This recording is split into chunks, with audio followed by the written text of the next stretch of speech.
Welcome everybody to the next episode of the Cannabis Review. I'm delighted to be joined on this episode by Loren DeFalco, who's a partner and director of research at CB1 Capital. How are you keeping today, Loren? Good. How are you, Owen? I'm fantastic. Thank you very much for taking your time to do this. I know you're very busy.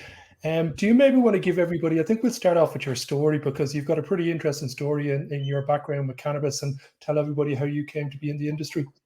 Sure. So, the last 25 years in finance, and it's about 2008. I was coming back from a trip from the home office at HSBC at the time, and ended up waking up in an ambulance as I was waiting for a car to pick me up at the airport back in Long Island.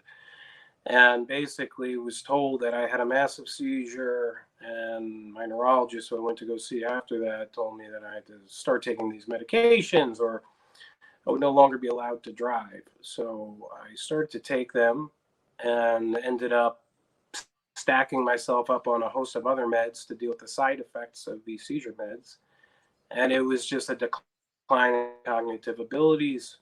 And I knew this was not a good long-term solution for the seizure disorder, so I started to look around and found this work being done overseas in Israel, Italy, and Spain, and other countries on the endocannabinoid system.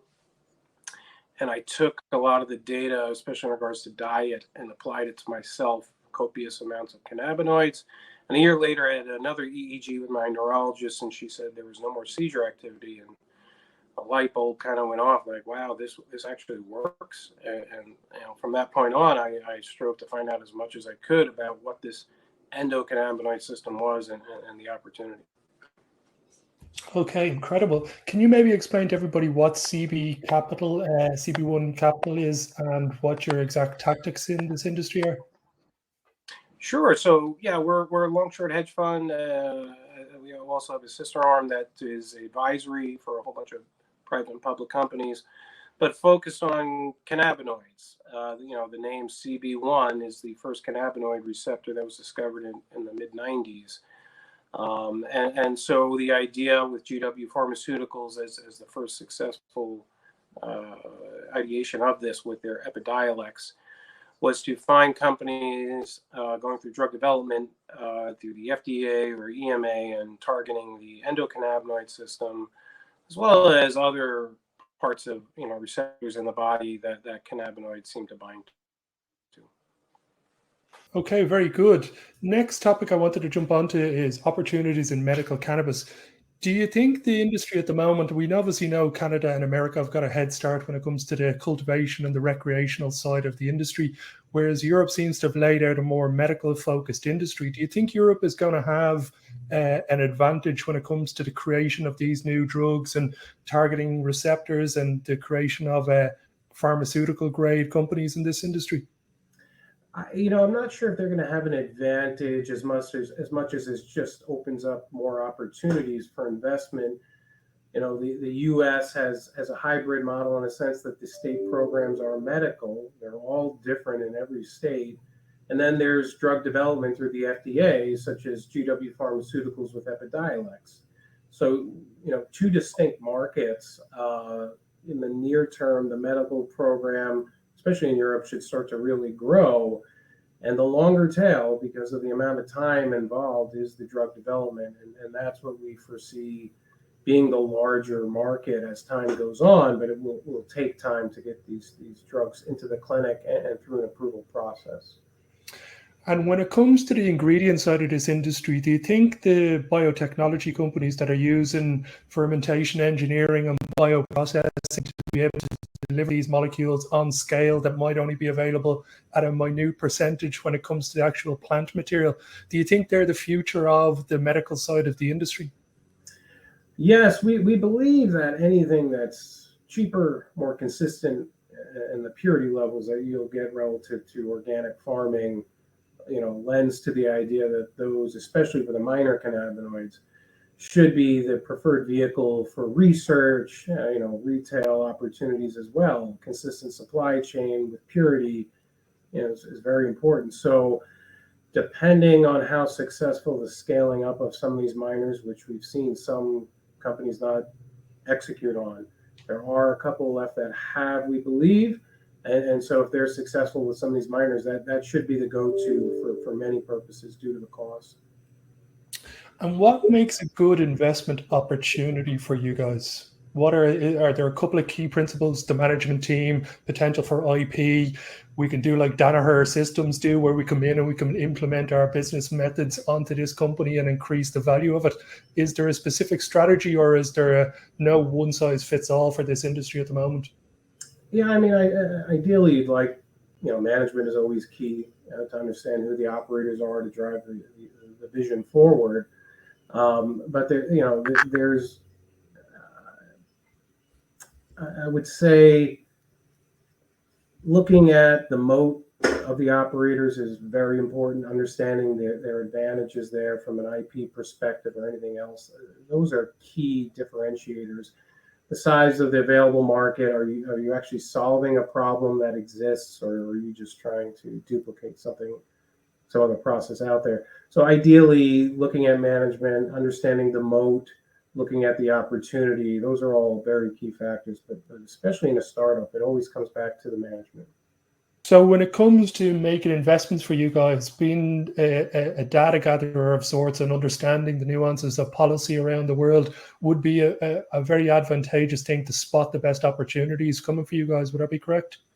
Yes, very, very focused on the regulatory change that's happening in various geographical regions that does present opportunities. So the U.S. has been stymied with federal changes that have not occurred for years now.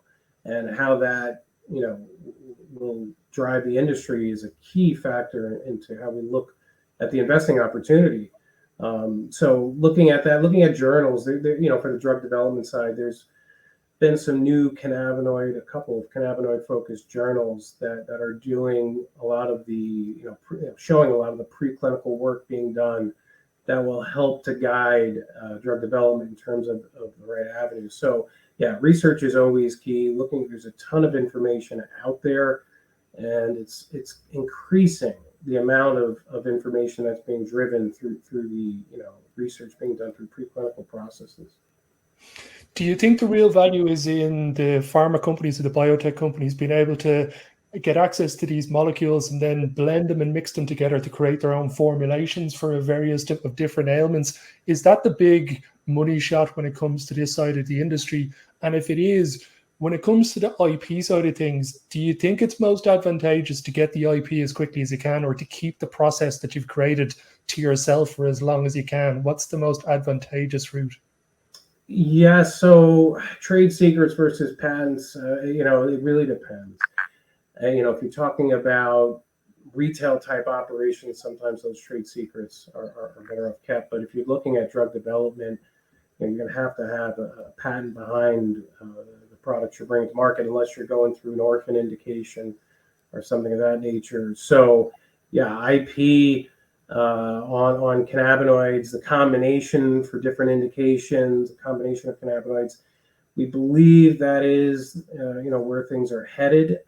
There's a difficulty once you get beyond a couple different API. There's the botanical route that you can go through with the FDA as well.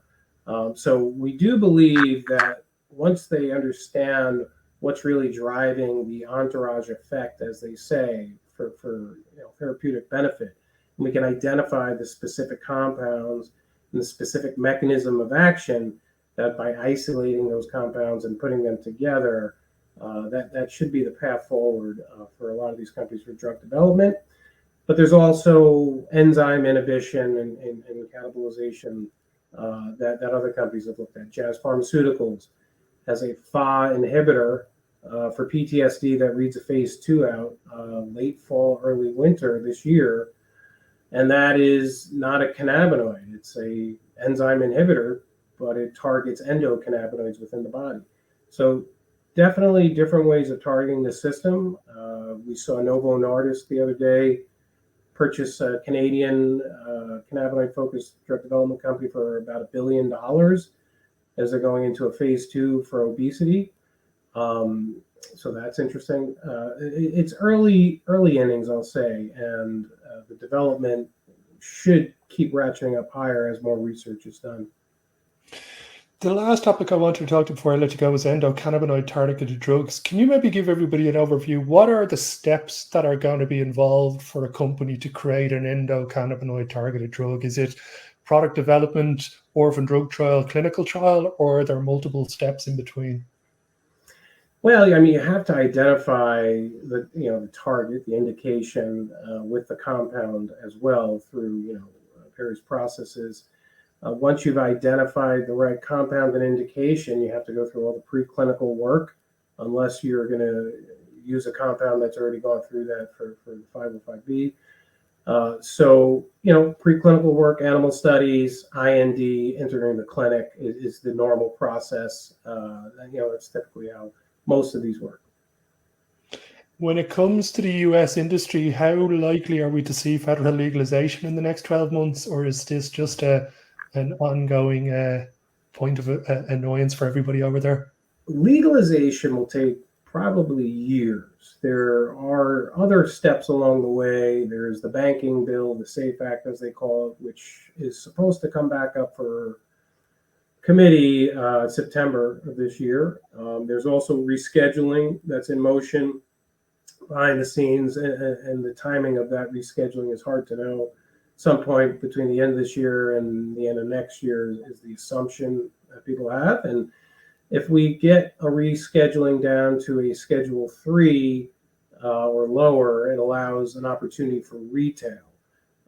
Loses their 280E tax penalty in a sense.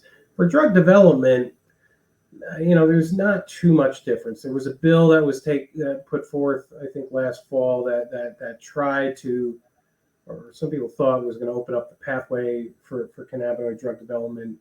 Not so much, but if you could do your preclinical work and then you can move forward with an IND, you'll be able to work with these compounds in that setting. Incredible. I know you're a very busy man, so I'm not going to keep you any longer. It's been absolutely fantastic talking to you, Loren. For anybody who wants to learn more about CB1 Capital, you can see the website below. It'll be in all the descriptions of where you're watching or listening to this. Loren, for now, thank you very much for taking your time to do this. Thanks, Owen. Till next episode, everybody.